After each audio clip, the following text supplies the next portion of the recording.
गाता हुआ घूम रहा हूँ व्यास जी, इसलिए आपसे निवेदन है कि गोविंद के गुणानुवाद को गाओ। अब वेद व्यास जी को समझ में आया। बोलिए राधे राधे। कल्याण कैसे होता है? कल्याण हमारे वेद हमारा कल्याण करते हैं। वेद हमें वेदों का श्रवण हमारे समस्त पापों का क्षय करता है। और कल्याण तभी होगा जब हमारे पाप नष्ट होते हैं। इसलिए सोचा कि वेद तो पढ़ नहीं पाएंगे कलयुग के लोग, घोर कलयुग आ रहा है, तो क्या किया,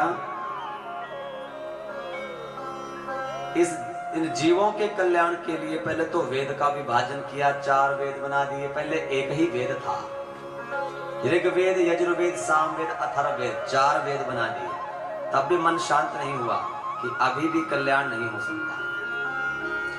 लेकिन जब फिर उपनिषदों को लिखा, फिर पुराणों को बनाने लगे, लिखने लगे, लिखते लिखते 17 पुराण लिख डाले, और तब भी मन शांत नहीं हुआ, क्योंकि व्यास जी को ऐसा लग रहा है त्रिकाल दृष्टा हैं, तीनों कालों को देखने वाले हैं व्यास जी। जब तीनों कालों का दर्शन करने वाले हैं तभी तो लिख रहे हैं सब कुछ। भागवत में किसने लिखा कि भगवान ने ये लीलाएं की, वो लीलाएं की? किसने देखा? क्योंकि व्यास जी को ऐसा वरदान था, वो विष्णु के अंश बता रहे हैं। उन्होंने देख लिया कि भूतकाल भी देखते थे, वर्तमान भी और भविष्य देख लेते थे। पहले क्या हुआ, बीच में क्या हो रहा है, आगे क्या होगा। तब जाकर वेद व्यास जी ने कलयुग के प्राणियों के कल्याण के लिए जब सोचने लगे क्या करें, मन शांत नहीं है, तब एक धुन सुनाई दी, नारायण नारायण नारायण नारायण नारायण की एक धुन सुनाई दी। तो देखा नारद जी पधारे हैं। नारद जी ने व्यास जी से उनके असंतोष का कारण पूछा कि महाराज, दोनों का संवाद हुआ। तो नारद जी ने कहा कि हे व्यास जी, आपने अभी भगवान की कथा को सिर्फ मात्र लिखा है, वेद नहीं पढ़ पाएंगे लोग, पुराणों को नहीं पढ़ पाएंगे लोग, समय नहीं होगा कलयुग के प्राणियों के पास। बताओ, आज के समय में किसी के पास समय है? रखा है किसी ने वेद घर में? क्या किसी कोई पुराण पढ़ता है? लेकिन ध्यान रखना, पुराण श्रवण से ही मनुष्य का कल्याण होगा। अन्य कोई भी ऐसा साधन नहीं है कलयुग में जिससे कल्याण होने वाला है। अपनी जेब में अगर आपके पास करोड़ों रुपए भी होंगे, अब रतन टाटा जी आज चले गए, बताओ क्या ले गए साथ में? बताओ,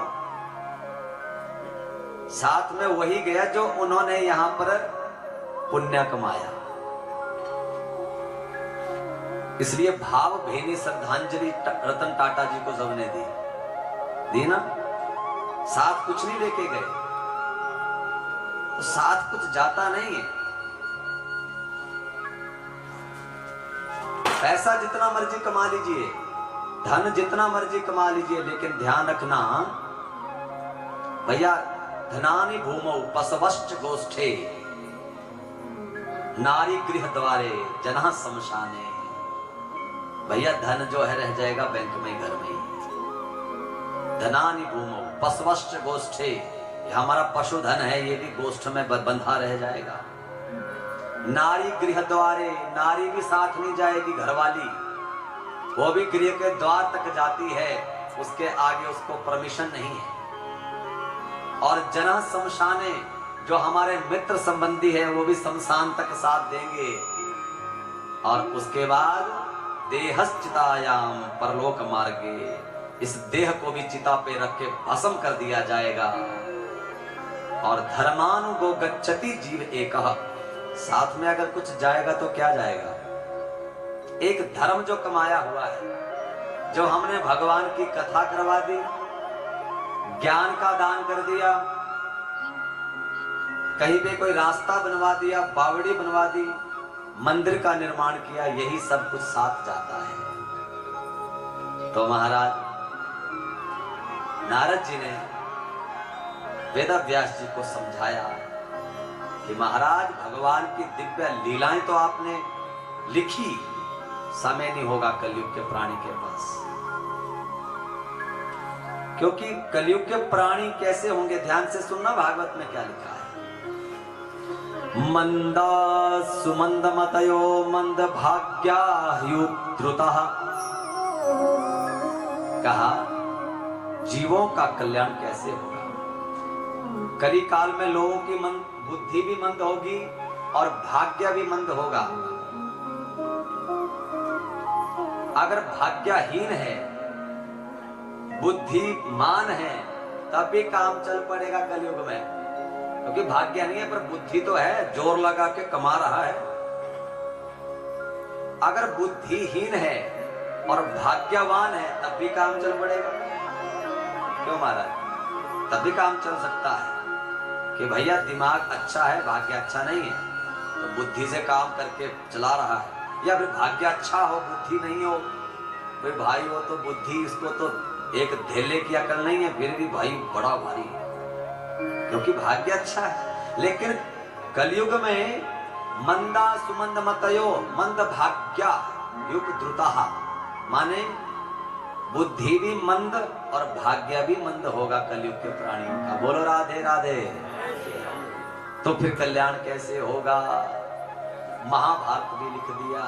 अब नारद जी ने कहा कि भगवान की लीलाओं को गाओ। तब अपना पूर्व चरित्र नारद जी ने सुनाया कि मैं दासी का पुत्र था, मैंने माता, अपनी माँ मेरी दासी थी और संतों की बड़ी सेवा करती थी, बड़ा भजन करती थी, सत्संग बहुत करती थी। तो सत्संग के प्रभाव से जैसे मेरी माँ बहुत सत्संग करती थी, तो बचपन से ही मुझे भी सत्संग करने का व्यसन लग गया। और महात्मा लोग पारायण के लिए आए, मासिक पारायण के लिए, तो खूब उनकी सेवा की जाती। मैं कथा भी सुनता, खूब नाचता कीर्तन भजन में। और जब महात्मा लोग चलने लगे, तो महात्मा लोग जब चलने लगे तो मैं भी उनके साथ ही चल पड़ा। मेरी माँ रोने लगी, महात्मा ने मुझे ले जाने से मना कर दिया और मैं दुखी दुखी रहने लगा अपने घर में, क्योंकि मुझे तो व्यसन लग चुका था भजन का, मुझे व्यसन लग चुका था भगवान की कथा सुनने का। ये कौन सुना रहा है? नारद जी अपना पिछले जन्म का चरित्र सुना रहे हैं। दासी का पुत्र माने जो काम करने वाली दासियां होती है ना, उनका बच्चा था। लेकिन जैसे एक दिन मेरी माँ को एक सांप ने डस लिया और मेरी माँ की मृत्यु हो गई। मैं अपनी माँ का पिंडदान इत्यादि करके घर से निकला, महात्मा को ढूंढने लगा। महात्मा तो मिले नहीं, लेकिन मैं भजनानंदी बना हुआ भजन करता हुआ भगवान का दिव्य अलौकिक, जहां भी कीर्तन भजन होता वहां आनंद लेता। और मुझे भगवान ने दर्शन दिया। एक दिन मैं आंखें बंद करके भगवान का ध्यान कर रहा था और कहा बेटा, भगवान ने कहा कि हे बेटा तुम ऐसे ही भजन करते रहो, तुम्हारा कल्याण हो जाएगा। और नारद जी कहते हैं अब देखो उसके बाद प्रलय हुआ, सारा संसार का लय हो गया। और लय होने के बाद जब अगला जन्म, मेरा अगला जन्म ब्रह्मा जी के मानस पुत्र के रूप में हुआ, बोलिए राधे राधे, तो मैं ब्रह्मा जी का मानस पुत्र बनकर प्रकट हुआ। मेरे पिताजी पता कौन है? ब्रह्मा जी हैं। जैसे कोई विधायक का बेटा बोलता है ना कि मैं विधायक का लड़का हूं, मैं सीएम का बेटा हूं, मैं पीएम का बेटा हूं, तो नारद जी कहते हैं कि मैं ब्रह्मा का पुत्र बनकर प्रकट हुआ। स्वयं विष्णु भगवान ने मुझे ये वीणा प्रदान की। और वीणा कैसी? इस वीणा पर भगवान का नाम लेता हुआ, गाता हुआ मैं चाहे दानवों में जाऊं, चाहे मानवों में जाऊं, चाहे पृथ्वी लोक पे जाऊं, चाहे स्वर्ग लोक में जाऊं, तो हर जगह पे मेरे को मेरी पूजा ही पूजा होती है, मुझे पूजा जाता है। और कहां दासी का पुत्र आज सर्व पूज्य हो गया। कारण कैसे? भगवान का भजन करने से जगत पूज्य बना दिया मुझे भगवान ने भजन के माध्यम से। और ऐसी वीणा पकड़ाई उस वीणा पर, और वो वीणा कैसी है? देवदत्ता में मां